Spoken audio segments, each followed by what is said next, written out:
death.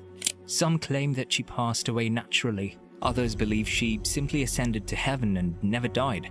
However, some people believe she died not in Jerusalem, but somewhere else, like India. However, get ready to celebrate. Scientists have discovered the Virgin Mary's tomb, which has been kept secret for thousands of years. What new discoveries could this ancient tomb reveal, and how could they change the course of history? Well, here's where things get really interesting. Many Christian groups have held different beliefs for many years regarding what happened to Mary. But everything changed recently when scientists discovered what they believe to be her true burial site in the Kidron Valley. Many Christians are now questioning their long-held beliefs in light of this remarkable discovery. What is real and what is not? There's a holy tomb in the Kidron Valley that many Eastern Christians believe to be the mother of Jesus, Mary's. It's close to well-known religious sites like the Church of All Nations and the Garden of Gethsemane. The tomb has been shut for thousands of years, and the mystery surrounding its contents piqued interest throughout the world. When the scientists finally opened the tomb, they found it totally empty.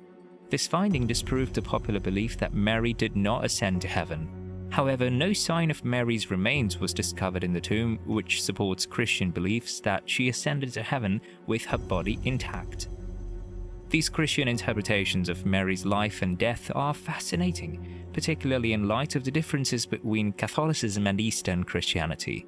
The highly historic and storied Church of the Sepulchre of St. Mary in Jerusalem is the location of the fabled Assumption of Mary.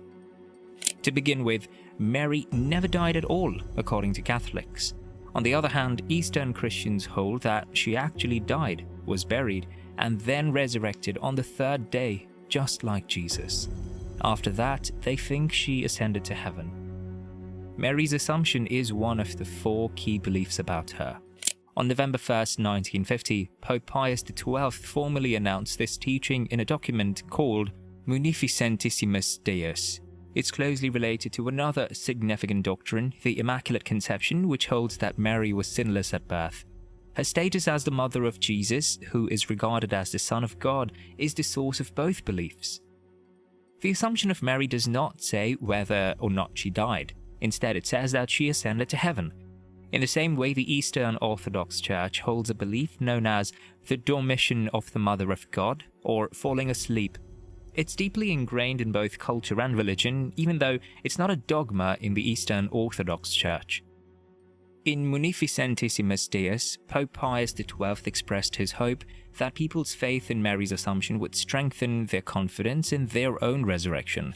He underlined that our bodies will rise from the dead and be carried to heaven just as Mary's was. Did you know that in the 7th century, a new story of Mary's Assumption began to circulate? This narrative claims that Thomas, one of Jesus' apostles, was absent when Mary passed away. When he arrived, they opened her tomb again and found it empty. All that remained was the clothing she was wearing. Some stories even claim that Mary demonstrated her ascent to heaven by dropping her belt to Thomas. There are several myths and stories about the Virgin Mary's travels after Jesus' death. An interesting story that's been around since the 7th century says Mary went to India with Thomas the Apostle. According to mythology, she died in Mari, a town in modern-day Turkmenistan. When Mary died, the other apostles were in Jerusalem and Thomas witnessed her body ascending to heaven. Mary's first funeral took place before Thomas was sent to India. Afterwards, Thomas was brought to her tomb, where he witnessed her body rise to heaven, leaving behind only her belt. At first, the other apostles doubted, but upon seeing Mary's tomb empty, except for her belt, they verified Thomas's claim.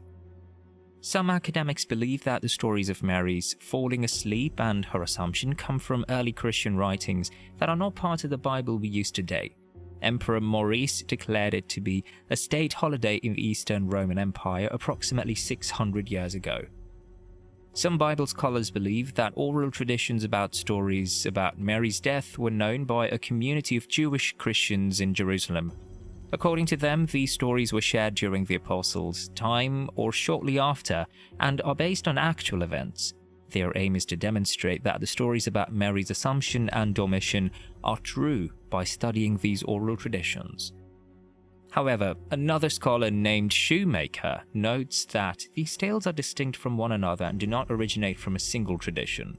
In fact, they have developed over time and originate from a variety of sources. Even the academics who believe in these oral traditions agree that the modern understanding of Mary's Assumption is the product of an extended evolutionary process. It's not the original narrative. Written in the 2nd or 3rd century, the book known as the Liber Ruer Maria, or the Book of Mary's Repose, contains the first recorded story of Mary's Assumption. This book is not considered totally reliable, and its views about Mary are quite different from what most Christians believe today. The traditional versions of Mary's Assumption are unclear and inconsistent in their details. Certain stories support the belief that Mary was carried to heaven, but others do not. Stephen J. Shoemaker asserts that there is no proof that people believed in Mary's Assumption prior to the 5th century. The sole exception is the 4th century scholar Epiphanius of Salamis, who searched for a trustworthy source of information regarding Mary's demise but couldn't find any. It's interesting to note that neither the New Testament nor the writings of the early Christians describe Mary's demise. Despite Epiphanius' best efforts, it's evident from his writings that there were already 3 different interpretations of what had happened to her. Some believed Mary died quietly, a few thought she died a martyr's death, and some others believed she never died. According to Epiphanius, Mary ascended to heaven without dying, just like Elijah. The belief states that Mary ascended into heaven at the end of her earthly life, both body and soul. Later works such as De Obitu Esseni and De Transitu Virginis, most likely composed in the 5th century, also repeated this idea, although scholars do not regard them as completely reliable sources. Dionysius of Areopagite and Gregory of Tours wrote similar narratives, helping to spread the belief in Mary's Assumption. Although this belief was unofficial until the 6th century, it had gained widespread acceptance by the 8th century. According to John of Damascus, Mary passed away in front of the apostles. They were shocked to see that her tomb was empty when they opened it. From this, they concluded that her body had been carried to heaven. By the 7th century, the Eastern Church had brought the celebration of Mary's Dormition to the Western Church. The celebration's name eventually evolved, and by the 9th century, it was known as the Assumption in certain religious calendars. In the same century, Pope Leo IV added special religious ceremonies to the holy day, increasing its significance. Later, Pope Nicholas I elevated the Assumption to the same status as Christmas and Easter, 2 of the most important Christian holidays. Pope Benedict XIV reaffirmed the Assumption's credibility and importance. In 1950, after Giuseppe de Boer wrote to Pope Pius XII asserting Mary's guidance, the concept formally became a dogma. A dogma is a belief that the Catholic Church has declared to be unquestionably true. But as the story gets more complicated, it becomes clear that not all Catholics agree on Mary's Assumption. Catholics have more beliefs about Mary's ascension into heaven. It is a common belief that Mary passed away prior to being taken up, but she was miraculously revived before her Assumption. It's known as the moralistic interpretation. Others, who hold the immortalis interpretation, believe that Mary was carried to heaven without previously dying. Another view, known as the mortalistic interpretation, holds that Mary died and was then carried to heaven. The Catholic Church recognizes both of these last beliefs, and Eastern Catholics celebrate feast day as the Dormition. Many signs, such as prayers, stories, and art, indicate that the moralistic perspective is more commonly accepted in Catholic traditions.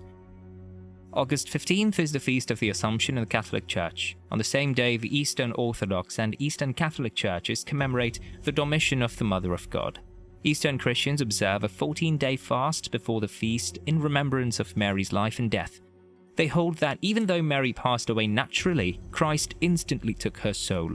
In addition, they believe that her body was raised from the dead and carried to heaven, where she now awaits the universal resurrection of all believers. Protestant perspectives on Mary's Assumption differ greatly. While most Protestants reject the bodily Assumption, other groups, closer to Catholicism, do. Different Anglican churches celebrate 15th August in different ways today. The Scottish Episcopal Church refers to Mary as the Virgin, while the Church of England commemorates the Blessed Virgin Mary without mentioning the Assumption. The Anglican Church of Canada observes it as the falling asleep of the Blessed Virgin Mary, another name for the Dormition, while the Episcopal Church in the United States honors Saint Mary the Virgin, Mother of our Lord Jesus Christ. Finally, in October 2016, a group of scientists discovered what was underneath the church's tomb. They were excited to tour this important site while working on a restoration project. When they peeled back the marble covering, they were shocked to see the amount of additional material underneath. Now, they have the chance to examine the original rock believed to have contained Jesus' body. Christians also believe that the Romans crucified Jesus and buried him in a cave on a rock shelf they had carved out. A few days later, some women went to the grave and found it empty. The edicule, a modest structure resembling a small house, currently houses the shelf where Jesus once rested. Since 2017, a team of Greek scholars led by Professor Antonia Morou has worked tirelessly to restore the edicule and the tomb within it. In order to comprehend the tomb's historical look and alterations over time, they are analyzing the original rock with the use of special instruments and techniques. This study will allow global audiences to virtually visit and learn about this important location. Professor Morou emphasizes the importance of their efforts to understand more about the tomb's cultural significance and historical context. 6 organizations are in charge of maintaining the Church of the Holy Sepulchre, commonly referred to as the Church of the Resurrection, which is an important location for many Christian communities. The Greek Orthodox, Roman Catholic, and Armenian Orthodox churches make major decisions among them. In addition, the Syriac Ethiopian Orthodox and Coptic communities get a say in its administration. This church keeps the tomb where Jesus is supposed to have been buried as one of its sacred locations in common use. Mary's tomb, constructed in the 4th century AD, is another popular destination for tourists. Christian pilgrims descend a 1,000-year-old staircase to arrive at Mary's tomb. They pass 2 smaller chapels en route, one honoring Mary's parents and the other her husband Joseph. When they get to the tomb, they have to duck through the little opening. Icons and artwork from medieval religious art enrich the calm environment. Here, pilgrims pray and burn candles, creating a peaceful and reverent atmosphere. If you made it all the way to this part in the video, you may qualify for our membership, so you might want to listen closely. It's an exclusive area where we release